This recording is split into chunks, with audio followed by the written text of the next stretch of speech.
you know, really Benicia is getting the shit from Berkeley, from Richmond. It gets the shit from Rodeo, and it gets the shit from right across the way over there in Martinez. And then it produces its own shit and sends it that way towards Pittsburgh. And so, you know, that is part of how we're all connected. The air that we're breathing, as nice and as beautiful as it looks today, the gentle breeze that helps mitigate the heat and the warmth, is actually full of tons of pollutants that are put out by these refineries. But the particulate matter is so small that we can't see it. We breathe it in, and that's how we get our diseases, the cancers, the asthmas, the other autoimmune diseases that afflict us disproportionately. There's this facade that hides it, and of course people don't want to believe that about their own country or government or place they live. And so the cracks really appear, and it starts to become revealed to you if you happen to live close to one of the refineries, where, you know, it's just too obvious that your government's often being bought out by campaign contributions, etc. That, you know, you're rushing to the hospital at midnight, taking your kid into the emergency room for another serious asthma attack, and the companies and the government agencies are standing up together right after it blows up, saying everything's fine, no toxics left the fence line. While you see this big giant cloud of smoke that's raining out of the sky, and your neighbors have all gone to the hospital. Then it starts to become, then the cracks appear in the facade. And we have in Richmond, in Rodeo, in Benicia, in Pittsburgh, in Martinez, in Avon, in literally every one of our communities, we have this feeding frenzy of proposed projects to retool and lock in technology commitments for 30 to 50 years to refine and produce and transport fundamentally dirtier bottom of the barrel oil, going in exactly the wrong direction of where our society needs to go.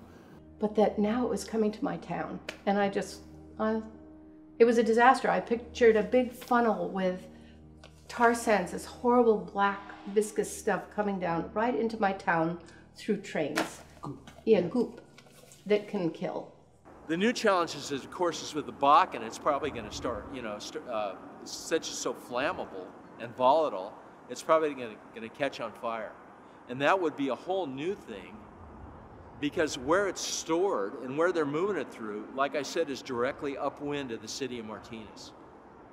So if you get a big fire, and like in Lake Megantic in Canada, the flames were 10 stories high. And you could just imagine what that would do to a populated area. Well, we know what it could do. It's the largest mega industrial project in the world. It's the most carbon intensive.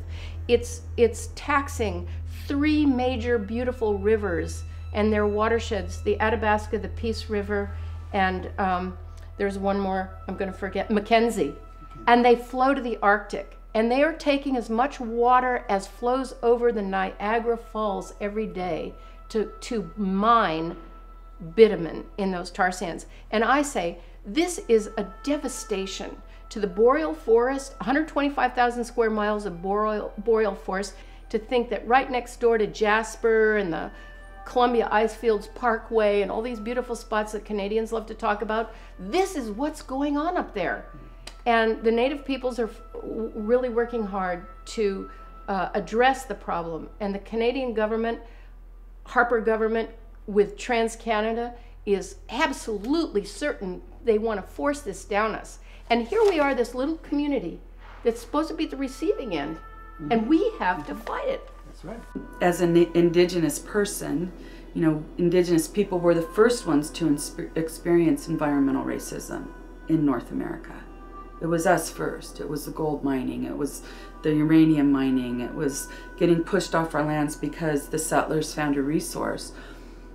But now it's everybody that's being affected. And so now we have a broader base of people working on the problems and the solutions. Like I said before, this was paradise. I mean, people talked about the Native Americans that lived here, and to a lot of the Spanish and the American explorers, they were kind of shiftless and lazy because they didn't really have what they considered to be an established culture. But everything they had was right here. They had all this. This was fresh water then. Fish, you know, birds, game, fuel, shelter, everything was right here. They just went to where the good stuff was throughout the seasons. That's what they did. And then we came along and changed the face of it. Just ask an Indian. I doubt that there are very many indigenous people around the world that believe that any government has ever taken care of them. And now it's time for the rest of the population of the world to understand how true that is. But that's what a movement is about. A movement isn't just one thing. It's a broad base of all kind of folks coming together to really take on an issue. And I think here in the Bay Area, in many ways, because of our history of challenging power, of confronting power and saying, no, we're not going to take this anymore. We have a different way. We have a better way of doing things that is really causing us in many ways to be on the front lines, the cutting edge of challenging big oil and the power behind it. Public health. It is an issue of public health. And our regulators aren't doing the job. And now we've got a kind of synergy working with people who are interested in climate and people who are interested in public health and safety in local communities. To me, that's a good nexus, but it's going to take a lot of work to give it the kind of form that's going to make a difference. And the other goal was to bring the refinery community, activists and residents together, which we did, and that's been very, very successful. And we've all made really good, heartfelt friendships out of the process. And the other goal was to introduce people to a way of activism that they wouldn't normally have come across, more than likely, and that is the healing walks. In voicing our opinions, we have been noticed, and now we are working regionally, and we're not each in our little, isolated communities. We are now seeing ourselves together with our eyes wide open, and it's now a Bay Area issue, and it's a state issue. We can imagine the other communities that are involved. Now we're ready to say, and we're saying that it's an expansion of capacity for denser, dirtier oil, fundamentally different feedstock, which has all sorts of effects. It makes the refinery even more dangerous, and that's unnecessary. It makes the refinery pollute even more than it does now, and that's unnecessary. That's going to take people's health and in some cases take people's lives.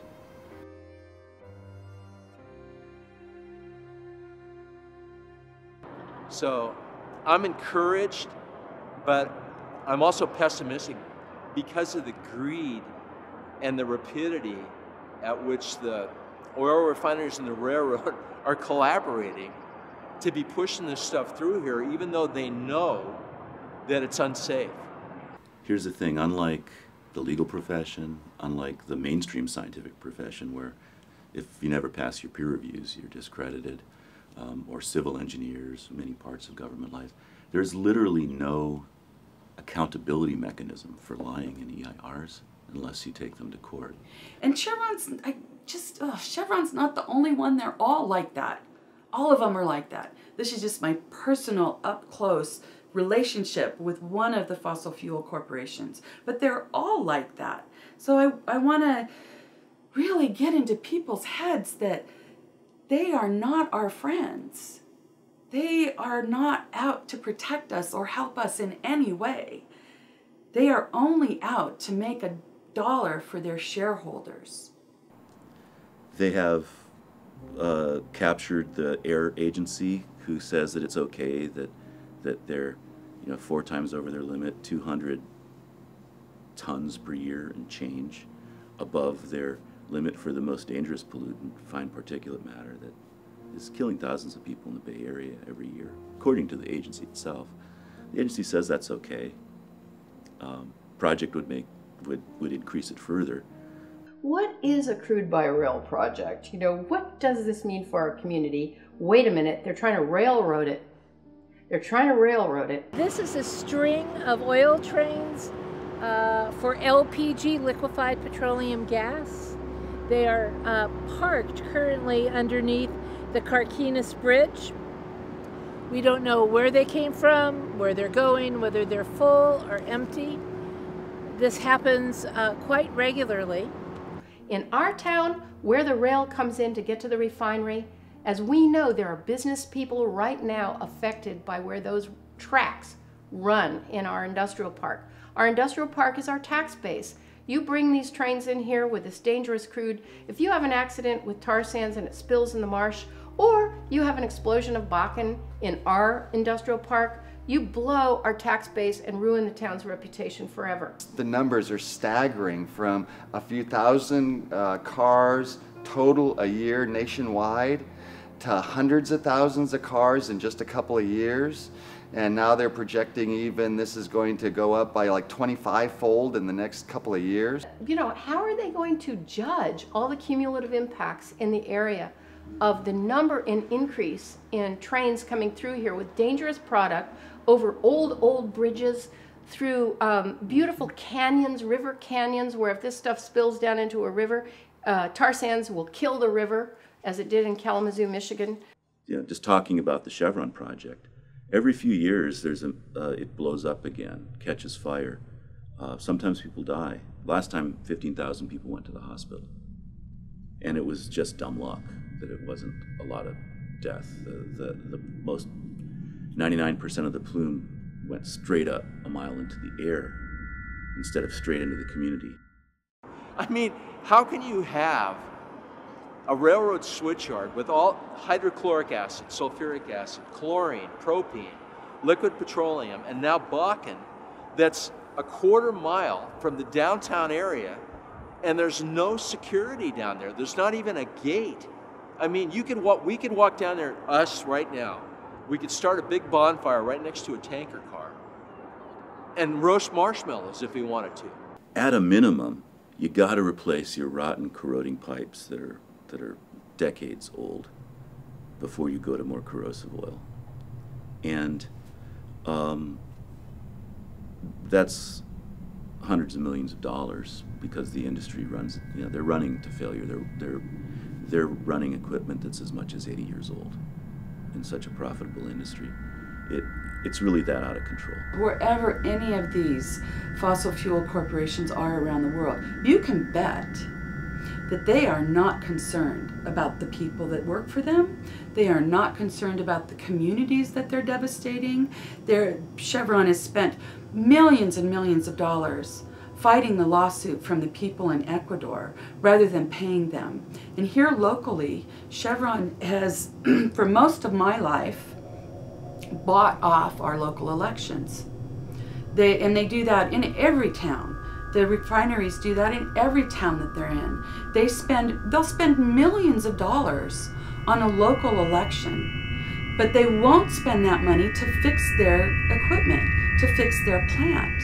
It's disgusting. This oil spill out here was 450,000 gallons, like I said. And one of the hardest things for us during the start of that spill was trying to capture how big it actually was, because Shell kept reporting from the get-go that it was much, much smaller than it actually was. And I think that, in retrospect, that was to try to control the public relations game from the start of it. So we had a massive oil spill, and they're telling us there was 100 barrels out there, when in retrospect it was thousands and thousands and thousands. So what's it going to take? I don't know. It's going to take a Lake Megantic here, is my opinion. I'm very angry. I'm very angry about people that are so far out of balance and so far out of knowing what they are and who they are as a human being, as part of the biosphere that exists on Mother Earth, that they will destroy everything. Yes, that makes me very, very angry. And I have to work on that, because I don't want to come from that place. Politics are very much raw and in your face. There's no pretense. Everybody knows where you stand, because everybody's in each other's face. And as disgusting as it may get sometimes, it is actually a very direct participatory democratic process.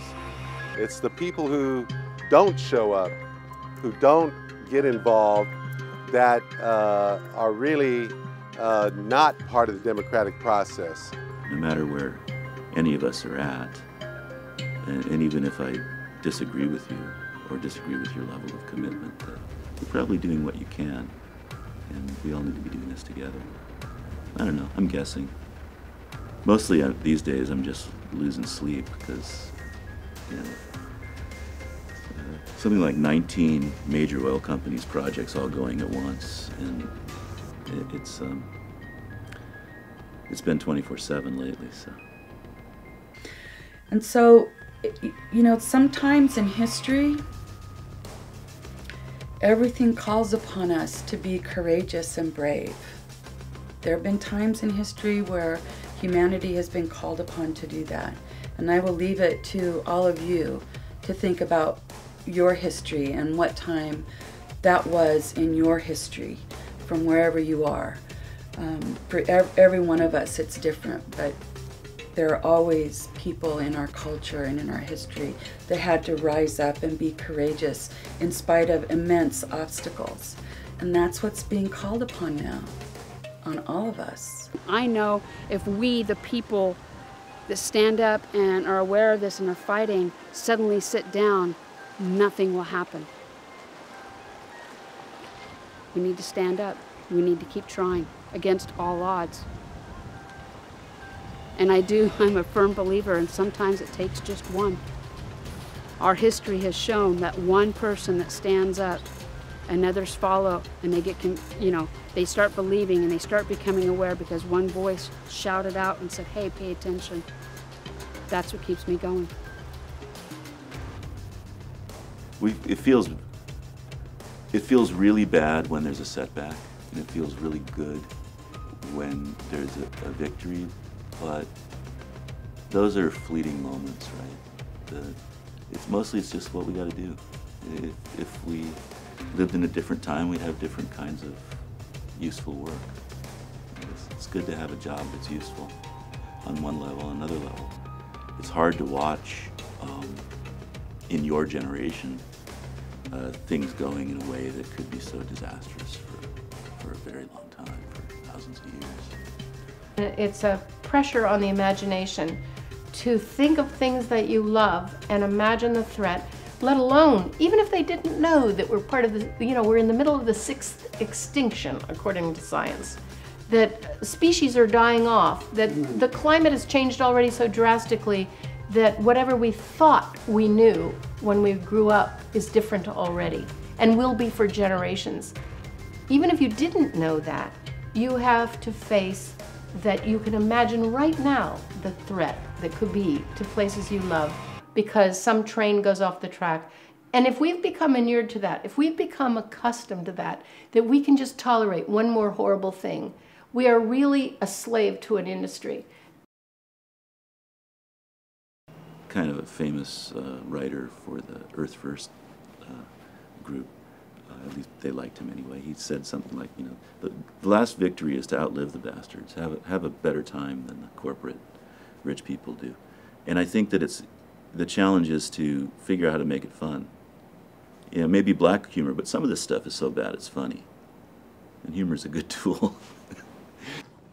Thank you for this peacefulness and making it so simple for us to understand how we are all connected.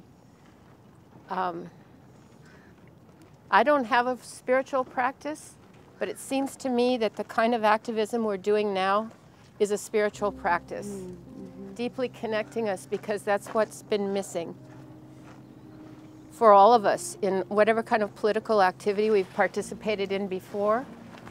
This has a kind of meaning in our lives that when we each, with our short lives on this earth, before we die, we need to ask ourselves, I want to be able to know that I have asked the right questions and that I've thought and reflected on my time here and what kind of purpose my life was given to, in connection not just with my circle and family, but with all the people that I love who I've met, my close friends, but then the wider circle of my community, that I have learned how to care about. The community and everything around me has taught me how to care about it, I have to say. But it's our job to hold these people accountable. And as we look around here amongst ourselves, you know, we're going to be having to be the ones who are going to have to step up and hold our public officials accountable, or to run for political office ourselves and take these people who are serving the needs of industry over the needs of our community. Yeah. So, you know, that's, you know, we do politics instead of violence. Where politics fails is when people resort to violence to get their way. And so I'd prefer to do politics, as messy and as dirty and as frustrating it is, rather than doing violence. Because in reality, it's the big oil companies and all the whole superstructure of that that's doing violence to our communities, doing violence to our planet, and that has to stop, and that's why we're here today. Political intimidation and coercion, even violent coercion, is based on this false premise that if you keep your mouth shut, you'll be safe. And, you know, ever since the American Revolution, our system, our culture is based on the, if you keep your mouth open and stay engaged, you'll be safe. So, you know, people have to make their own choices, but to me it's pretty clear which one works better. So one of humanity's defense responses is denial. And sometimes that's an appropriate defense response, is denial. Sometimes something so horrific happens that the mind and the heart collude in protecting the personality until it's able to process and understand the trauma that they've gone through. We don't have time for that now. There's no time for that. I mean, the facts are there. There's no time for denial. The facts are there. If people aren't responding to those facts, then they're being intensely irresponsible to their own children or to the future of their children who aren't born yet. And it's important for those of us who have embraced the facts to learn how to talk about them to people that aren't with us yet. Yes, we are everywhere. We are everyone, and we're all part of the solution.